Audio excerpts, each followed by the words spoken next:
I get defensive and insecure, my own worst critic. Behind a closing door, I'm fragile, infractured, that's for sure. I burn myself down to the ground. Oh, can I ask of you to treat me soft and tender? Love me hard and true. Keep my heart from building walls so high you can't get through. Treat me soft and tender. Ooh, can you love me like, can you love me like, can you love me like that?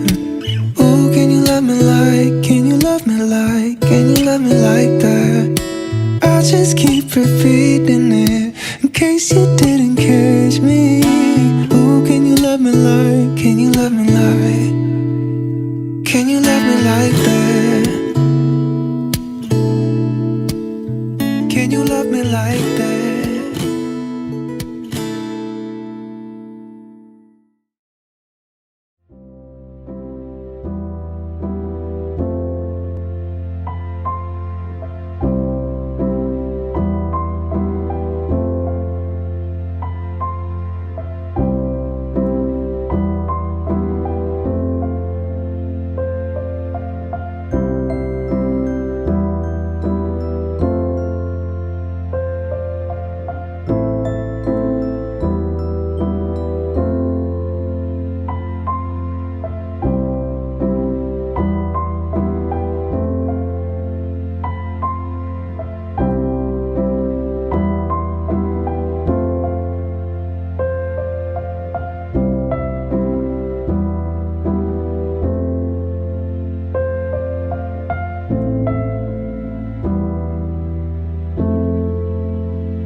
I'm yours, baby, I'm yours, and I'll be yours until the stars fall from the sky. Yours until the rivers all run dry. In other words, until I die. Baby, I'm yours. I'll be yours until the sun no longer shines. Yours until the poets run out of rhyme. In other words, until the end of time. I'm gonna stay right here by your side and do my best to keep you satisfied. Nothing in the world could drive me away. Every day you'll hear me say, baby, I'm yours. Baby, I'm yours.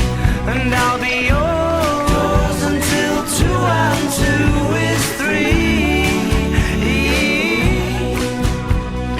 Yours until the mountain crumbles to the sea.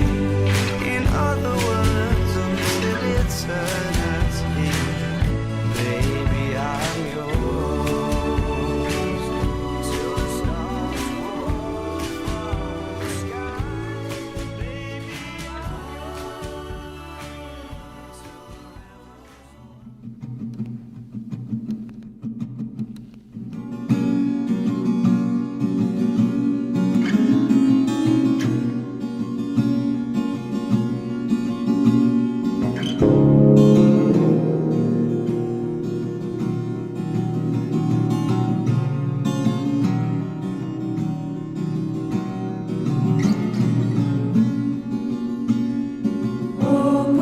entering, on which is terrified.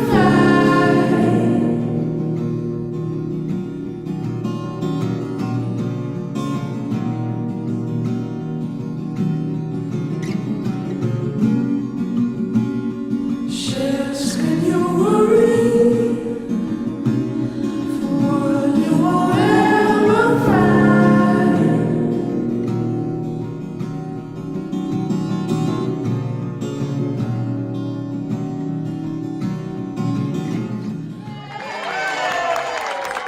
Thank you.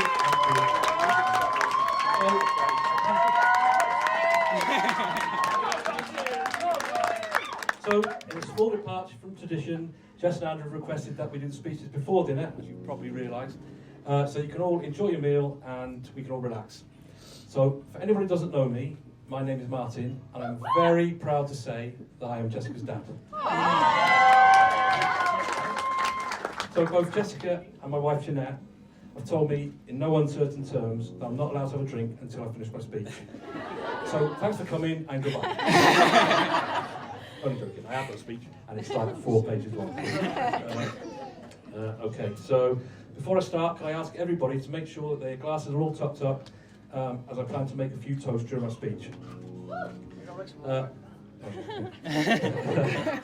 lost it already. In fact, if I forget what I'm supposed to say, which I'm already doing, I'll probably just chuck in a few impromptu toasts anyway, just to fill in a few gaps.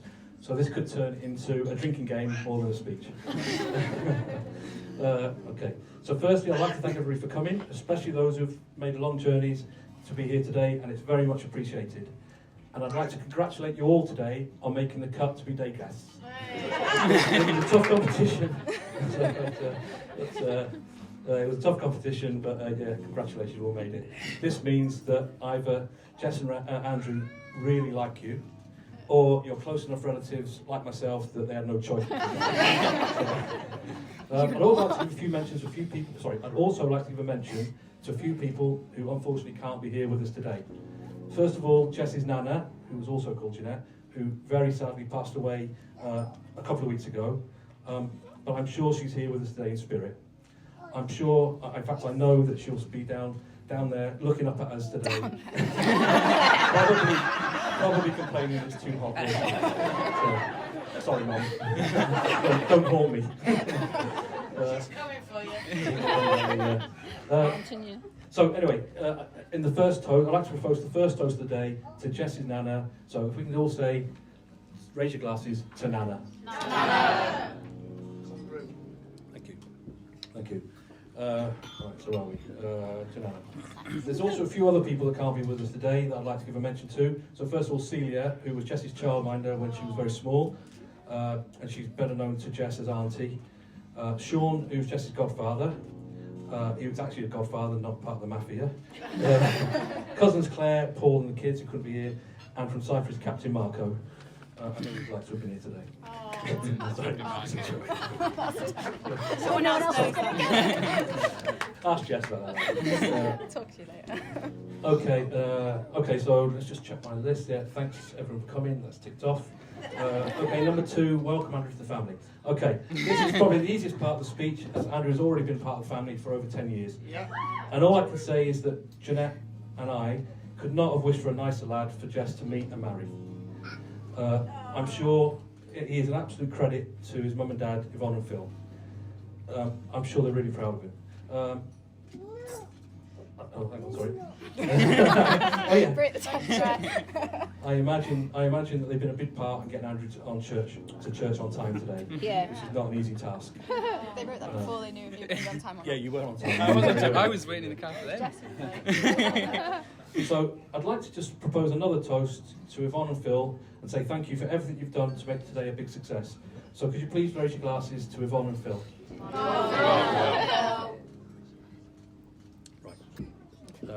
Okay, so item 3. Say something nice about Jess. This is going to be a bit tricky. Actually, that's not true. Jess has always been and still is a lovely, beautiful, intelligent, polite and funny daughter. She obviously takes after her dad. She's never causes any problems, even during her teenage years. We were a little worried once when she asked if she could invite her friends around for a New Year's Oh, I Eve know what party to when Jeanette and I were going out. I think she was about 16 and wanted a few alcoholic drinks in. I have to say, we were a little apprehensive about a load of teenagers in a house with booze. But we needn't have worried. When we came home, the house was actually tidier than when we went out. And that is typical of Jess. She's always been very organised and tidy. I have no idea where she gets that from. Certainly not the mother. Sorry, Jess. So Jess excelled academically, which I guess is no surprise being the daughter of a professor. Actually, no, that's just about that as well. Yeah. Grade A's at GCSE, A-level and a master's degree. And all the years of hard work and dedication have paid off as she's recently landed her dream job, which from what I can gather mainly involves sitting around with 8-year-olds colouring in with crayons. Anyway, I am under strict instructions from Jess to keep this short, so before I shut up and hand over to Andrew, I'd like to propose one last toast to the bride and groom. So, thank you very much, Martin. So, if you know anything about Jess, you'll know she's very organised, but I am definitely not. And she's also very much the person in charge of our relationship. Therefore, we, and by this I do mean Jess, decided that we should prepare a joint speech that we'd read out together. But before we do that, and it was during one of the very stressful... there you go. But before we do that, and it was during one of the very stressful days before the wedding, as we were both disagreeing over who should have ordered the order of service sooner, or who should have bought more lawn games. I think they went quite well. I sat and thought how incredibly lucky I feel to be marrying Jess. Therefore, I wanted to make a small pre-speech for today.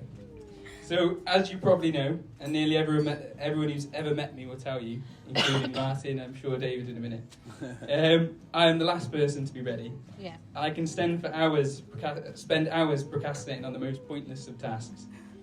I am also incredibly indecisive, second-guessing every decision I ever made, and I need constant reassurance I really did need to buy some crucial item that needed replacing months ago. I'm sure David and my dad would corroborate my lack of decision-making skills when we needed to recess for lunch to decide which suit to buy for the wedding. But before then asking them both 100 times if they thought I made the right choice. To this, David will probably still say no. Even for all my many flaws, Jess somehow always manages to be there to support me. Never, or maybe should I say rarely, showing her frustration that she has told me my haircut doesn't look wonky for the 1,000th time, or not to worry that I just spent 7 hours reorganising my camping equipment when I'd promised I'd do the dishes when she'd been at work all day. Jess is the kindest, most selfless and genuinest, loveliest person I've ever known, and as long as it doesn't involve dirt, going out in the cold, or using a dessert spoon placed too close to gravy, she is willing to go out of her way to help anyone. So before we get into the main speech, or the main groom speech, I'd like to make a toast to my beautiful wife. I genuinely am the luckiest person, and for every decision I've ummed and ahed, and checked with you 1,000,000 times, the decision to marry you was the easiest one I've ever made. So please, can you raise your glasses? You didn't ask us that.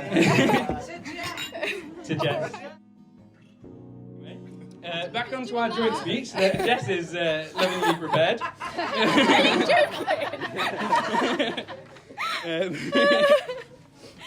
Oh my god. Let's see what it sounds like. I wasn't expecting that, so yeah. So, thank you, Martin.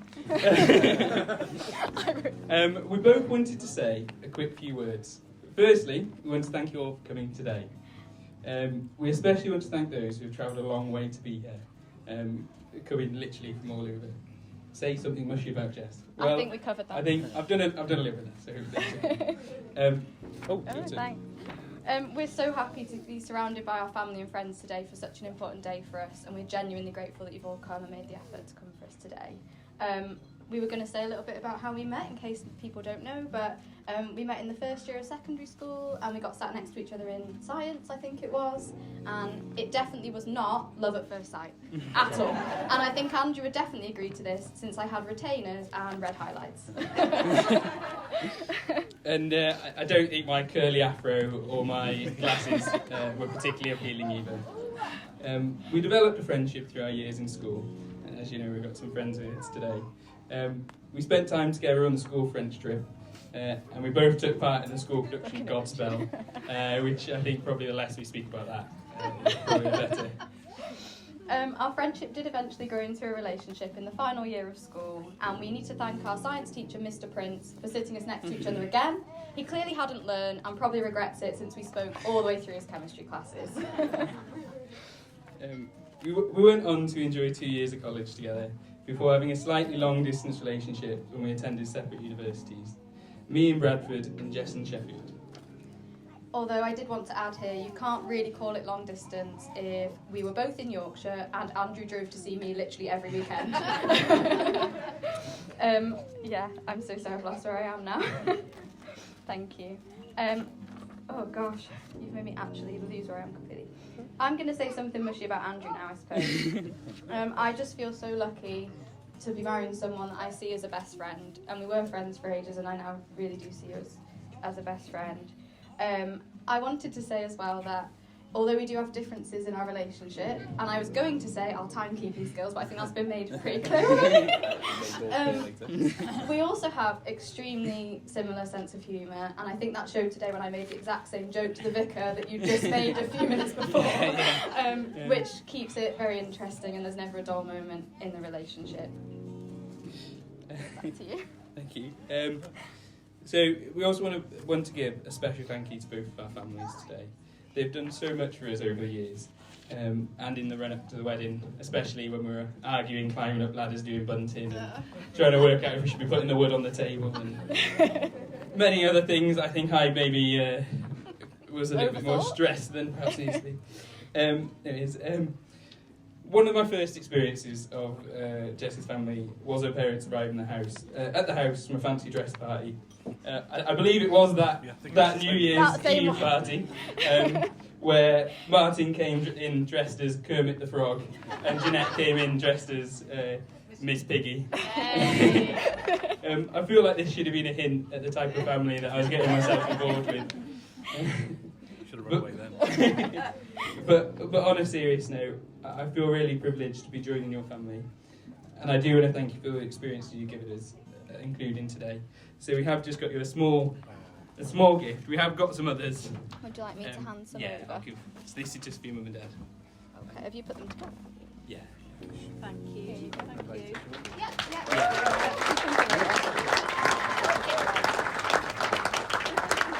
Thank you. And I wanted to talk a little bit about meeting Andrew's family, and I think one of the big things for me... You're right. Yeah, that one. I think a big thing was getting invited to one of your big meetups, and there are a lot of you.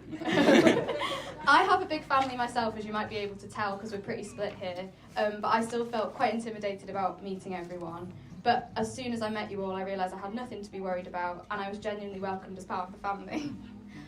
I think specifically when Marg asked me if I was being looked after, if Andrew had got me a water, if my jacket had been put where it needed, and moved everyone to make sure I had a seat as well. I knew what kind of family I was joining. And I particularly want to thank Yvonne and Phil, because you really have welcomed me from the start. Yeah, I'm going to cry now. And thank you for raising Andrew to be the person that I have fallen in love with, and yeah, although he can be really annoying. Yeah. So everyone that meets him says he's caring, kind, and they all say they can't believe how much he looks after me and things. So yeah, that's thank you to you both. And we've got your gifts as well. Got my car keys as well. Yeah, I had to. Andrew's car. Give him back later. So I've got the card, have I? It's Yeah, a present, the yeah, card. that's yours, That's then. all right, lucky card. And whilst we're thanking people, we'd like to give a mention to all the bridesmaids and all the ushers for your support today. I genuinely don't think a lot of the stuff we've done would have got done today, Without yesterday, the sign outside, even just running up to get the things at the last minute from the car then. So really thank you. yeah, massively helpful. And you're also just amazing friends to both of us as well. Yeah. So a special mention to David and Arthur as well, my best men. So we have obviously a little best man over there, oblivious to the world. So thank you very much. And thank you to Emily and Lucy as well, Jess's bridesmaids. Maid of honours, sorry. Thank you for planning our stag in Hindi as well, which we know was definitely not an easy task, trying to coordinate us all. And then we will leave you in a second, but we just wanted to kind of echo what Dad said about people that couldn't be here. And I mentioned to my nana, but also Andrew's grandparents and other family members that haven't unfortunately been able to be with us today. So we just thought we'd end with a bit of a toast to family and friends, just generally. Family and friends. Family and friends. Thank you, because I've nearly cried so many times. I'm going to sit down now. I'm David.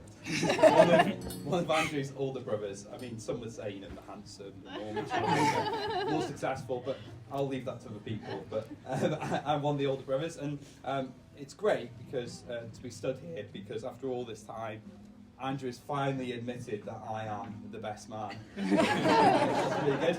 But we all know in reality that Arthur is the best man. Yes! And I've merely been given the role as his assistant to make sure he doesn't run off and all that sort of stuff. Right, Arthur, do you want to say hi? Oh, thank you. So it is my job today to give you some insights into what Andrew is really like. Not just what he's like today, but what he was like growing up. He's gone from a really annoying child to a slightly less annoying man. My mum, having 2 boys already, always wanted a girl, and you can imagine her disappointment when Andrew arrived. She tried to make the best of a bad situation and even considered calling him Louise. That's why he's called, his middle name's Lewis. Then as Andrew started to grow up, Mum continued to allow a desire for a girl to manifest itself into Andrew. She allowed him to grow his hair to a long length and would not allow it to be cut. If you saw him from the back with his long, flowing, curly locks down to his shoulders, you would have been forgiven for thinking that he was, in fact, a girl. You didn't want it cut. Thinking about it now, perhaps this is why my mum, and this is definitely true, and Ray and Katie will attest to this, my mum has always preferred our partners. Anyway, despite not being a girl, Andrew lived up to the stereotype of being the youngest sibling, the baby of the family. He got away with most things, and somehow Stephen and I would always get the blame for everything.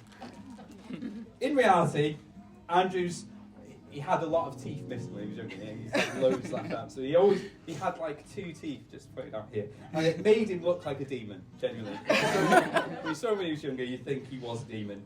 And that is a better metaphor for what he was like, his behaviour. And my biggest memory of him in younger days was him running round armed with a metal golf club, swinging it as hard as he can in the direction of me and Stephen. I mean, one time he picked up a full glass cup and threw it at my face, hitting my mouth, knocking my teeth out. I had to have lots of dental work with that. And then another time, I fractured my thumb. And like a loving brother would come, maybe give me a hug to make sure I'm okay. But no, Andrew came, slapped it as hard as he could. I wanted to check. Possibly making the break worse. And I just think how ironic it is that now he is the one that's running off to help other people in those situations.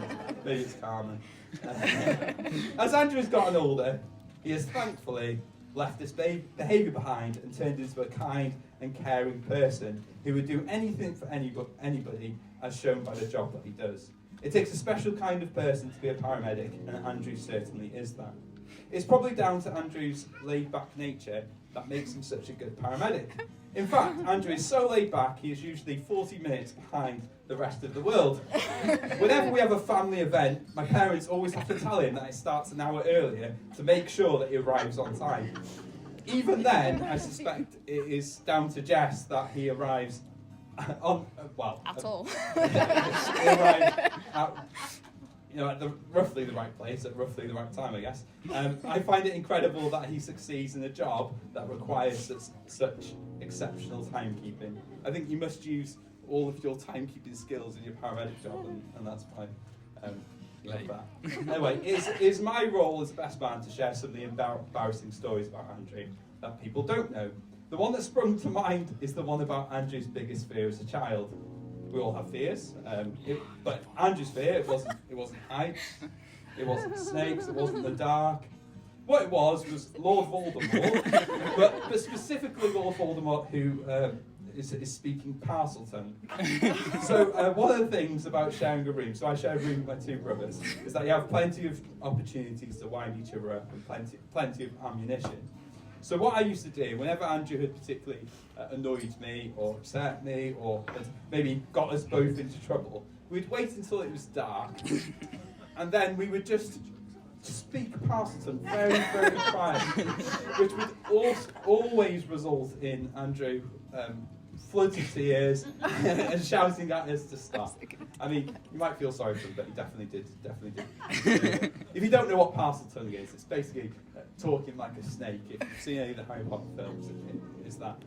So that was his greatest fear, and I leave that with you, really, Jess. So you can do what you will with I will it. keep You can that. either. So one suggestion would be, if you want to be nice and kind and caring, you could next time you're watching Harry Potter, make sure you keep a close eye on Andrew to make sure he's okay when Lord Voldemort appears and they're talking past him. Or the other option, which is what I would suggest that you do, is if he's annoyed you, maybe he hasn't done the dishes or he hasn't done the work that he's supposed to have done. Wait until it's really late at night. Wait until he's asleep and then look at him and just whisper some Parselton. I think that would definitely be. Thanks for the tip. I would suggest. Anyway, enough about Andrew. It's time to talk about the real star of today's show, which is clearly Jess, and doesn't she look amazing? Yeah.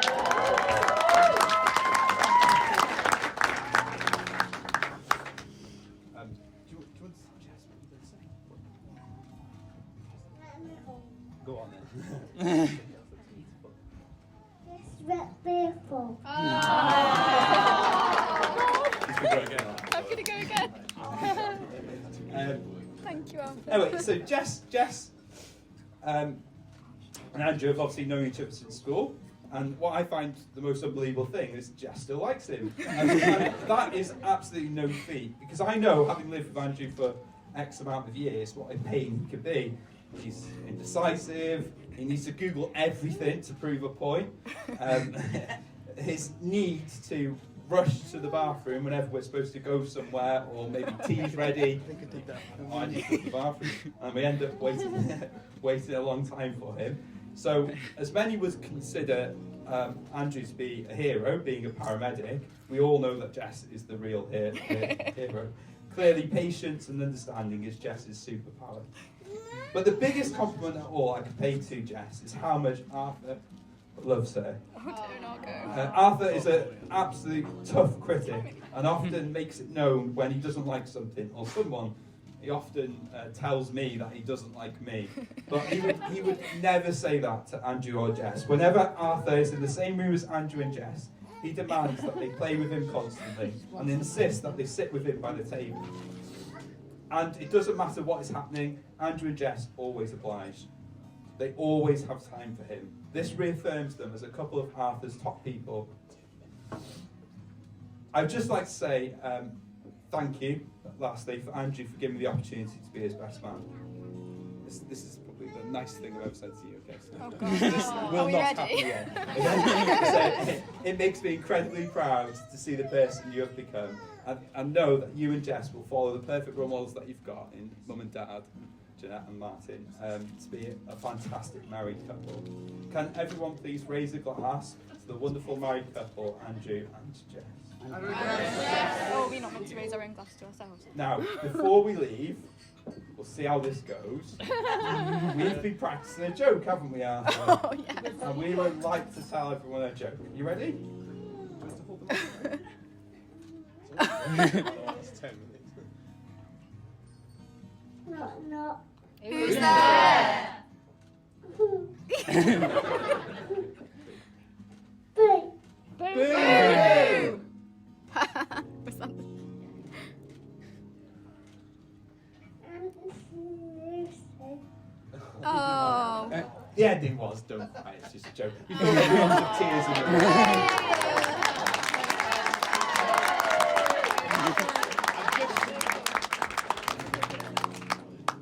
Thank you.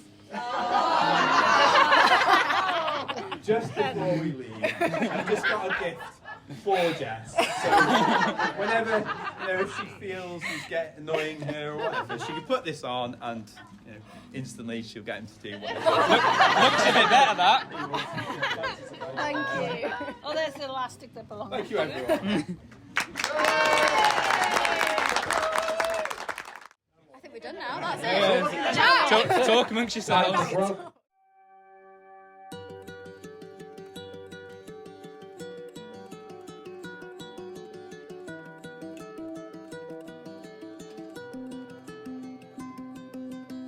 It's such a beautiful night to make a change in our lives. East Anglian sky, empty bottle of wine. I got you by my side, talking about love and life. Oh, how lucky am I when I look in your eyes. What a wonderful way to spend a moment or two. To be lying awake and be here talking to you. I got something to say, I know what I gotta do. To be making a change, now the moment of truth. Why am I feeling so nervous when things are going so perfect? But I know that it's worth it to spend forever with you. And so I count 2, 3 and get on one knee and I ask you, darling, honestly, I've waited all this time just to make it right. So I'll ask you tonight, will you marry me? Just say yes. One word, one love, one life.